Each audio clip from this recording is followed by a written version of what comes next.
Hello everyone, my name is Zhanna Lee. I'm a holistic sex and intimacy coach, and this is my morning reflection.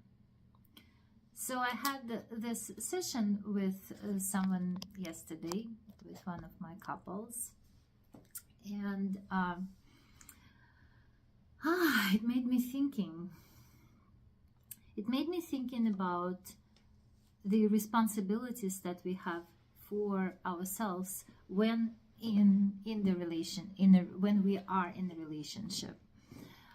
When we are in a relationship that we want to be healthy, we want to be conscious, when we are striving to be people who are self-aware, who are creators. We all have a capacity to create relationship that we want versus just to be reactive on what our partner does or does not. Anyway, we were talking about this cup, this internal cup that we all have, and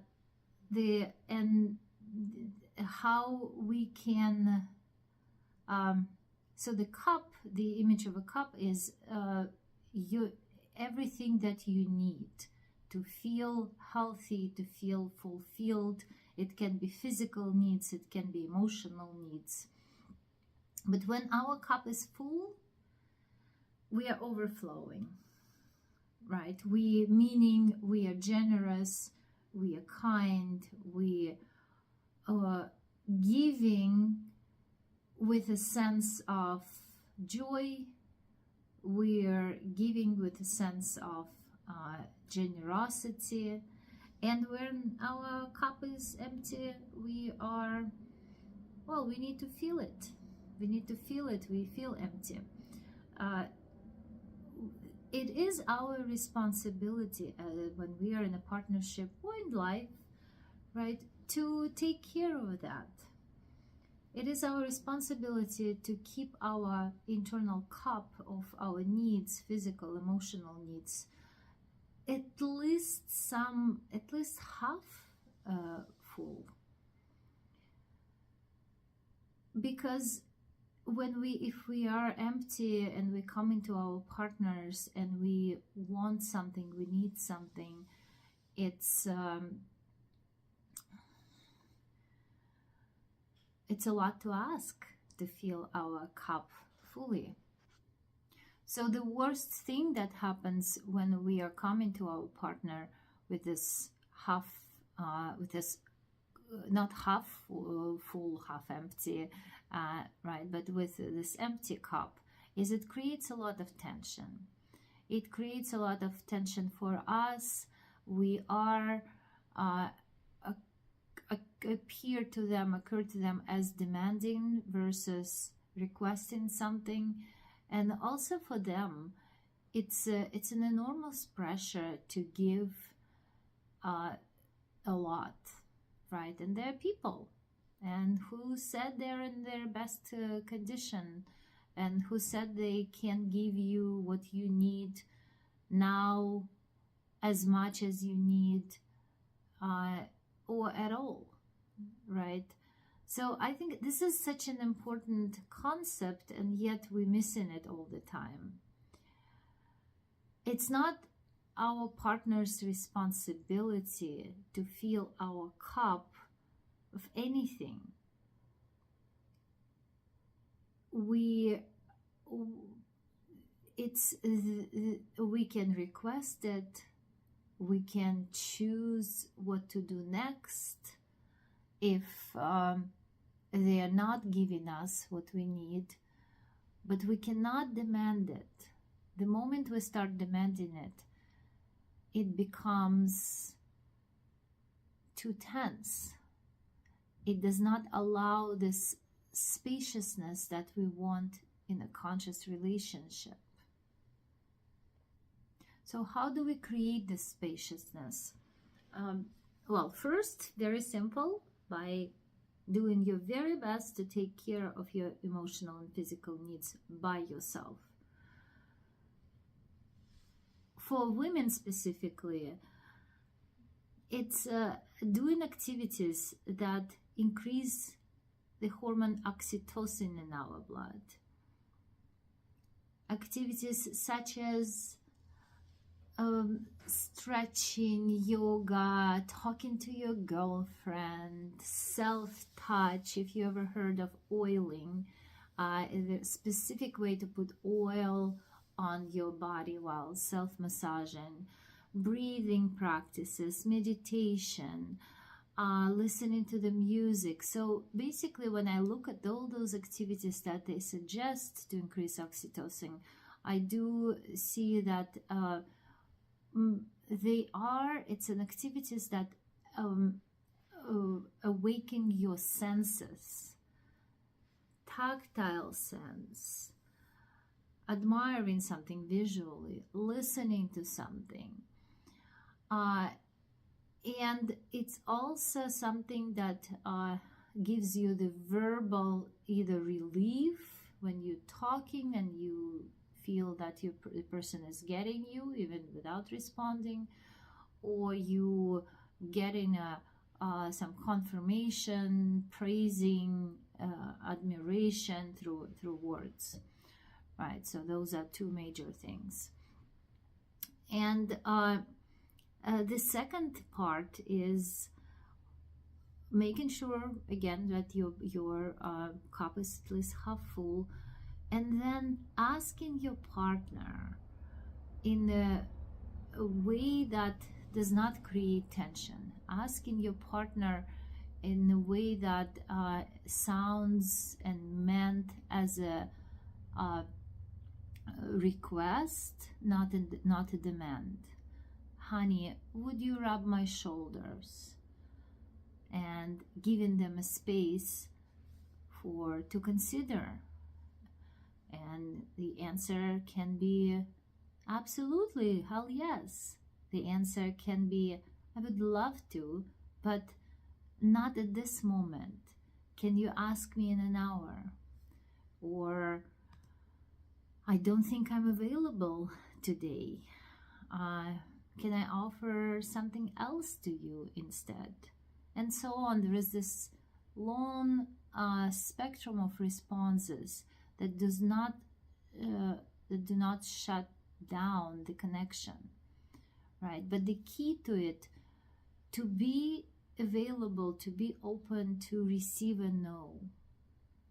We do specific practices, certain practices during sessions and workshops where we develop this ability to hold a no, to say a no for someone who has difficulties with that, but to receive a no. And the response that we practice over and over is, when we receive a no, say this phrase, thank you for taking care of yourself. Shifting attention from me, oh no, I am being rejected, to the person, to, oh, by saying no to this activity, they're saying yes to something else. They are taking care of themselves. Therefore, I don't have to do that. I don't have to guess. Therefore, if they say, I can trust them to say yes only if it's a full body enthusiastic yes. So I can trust my partner. If they say yes, I can fully relax into receiving. I can stop taking care of them or thinking, oh, is it okay for them? Is it really okay for them? Are they tired? Honey, it's okay. You can stop now. No. If I'm receiving, I am receiving. I am taking in, and I'm trusting my partner to take care of themselves. So all of that is possible by developing this new relationship with no as an act of taking care of yourself versus rejection. Okay, so once again, two things to create the relationship, the healthy relationship, the conscious relationship, where both partners have a space and where whatever is happening between you two is actually mutual, gives you mutual pleasant sensation or pleasant feelings. So it's mutually satisfying, mutually pleasant. Okay, first, keeping your internal cup of your needs at least half full by not hyper focusing on, oh, my partner, he or she has to give it to me, not even internally having this expectation, but really getting that they are people, they're going through their own processes, they need space, they need time, they need the right mindset to give from a right place, right? So we don't want them to do something for us if they're not in the right headspace, if they're not in the right physical space, because it will backfire. It's something that creates resentment over time. We need to stop treating our tension as immediate, as, oh, if I won't get it, I won't survive. But learn how to relax and, oh, okay, I have this need, and first to see the need. All right, I really want my partner to hug me now. Oh, they're not available. What can I do? What is actually happening to me? I have this tension, I have this thought. So any emotion starts with a thought, right? Usually emotion causes a physical reaction. So basically we can start with any of this, right? Either thought, emotion, or physical reaction. I found it that it's easier to start with physical by taking deep breath, doing some stretches, physical activity, a hot bath, self-touch, and so on. But you can start with emotions, and sometimes people just switching the emotional flow can be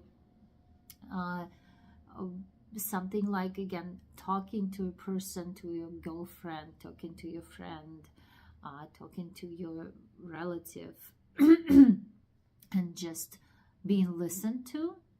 We used to, in the will of consent practices, I've been studying with the will of consent school for since 2020, and we used to have this bodies,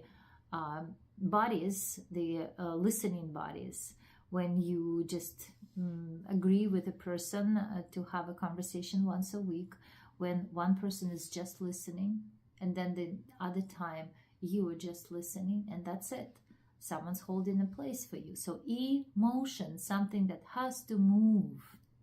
If it's not moving, it starts, it creates pressure, right? So how do we move emotion? In talking, crying, laughing, moving our bodies, dancing, yelling. Excuse me. So emotions, and then thoughts. And there are so many ways to change your thoughts. There are ways to, mantras, repetitive, create a statement that actually resonate. Do that. And repeat it, right? Repeat it and read it and remind yourself, put it on a wall. It can be doing some journaling and bringing yourself back to the right space. And there are so many techniques. There is life coaches, self-development and growth coaches, and techniques that can help you with that. So keeping your cup at least half full is essential. What if you can't? What if something is happening? Right? At least pause and acknowledge that it's not your partner's job. It's not something that is required of them to keep your cup full.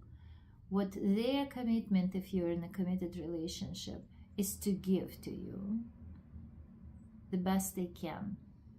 And their best will look different every day. So having this grace and having this gratitude as a practice, right? It's essential for you if you are on the other side, if you are the one who wants something, needs something, right? So giving them this spaciousness of, yes, they can say no. Giving them the spaciousness of you not being too tense, having owning your shit, right? Owning what you you're having a responsibility for your emotions, for your physical condition. What else? Yes, and when you're on the other side, when you are being asked, right, giving yourself that permission, giving yourself that ability to say no. So, and by the way, that's also the good thing to do, to remind yourself each time you say no to something or someone, just pat yourself on the shoulder and say thank you for taking care of yourself, right? Addressing that emotional need or relieving that tension that sometimes we get by saying no. And yes, this is okay. This is me taking care of myself so I can be a better giver. This is me taking care of my cup being half full. Okay. All right. I hope that was helpful. And if you're interested to learn more, if you're curious about these techniques and practices, check out The Wheel of Consent by Betty Martin and come practice with me. Take care.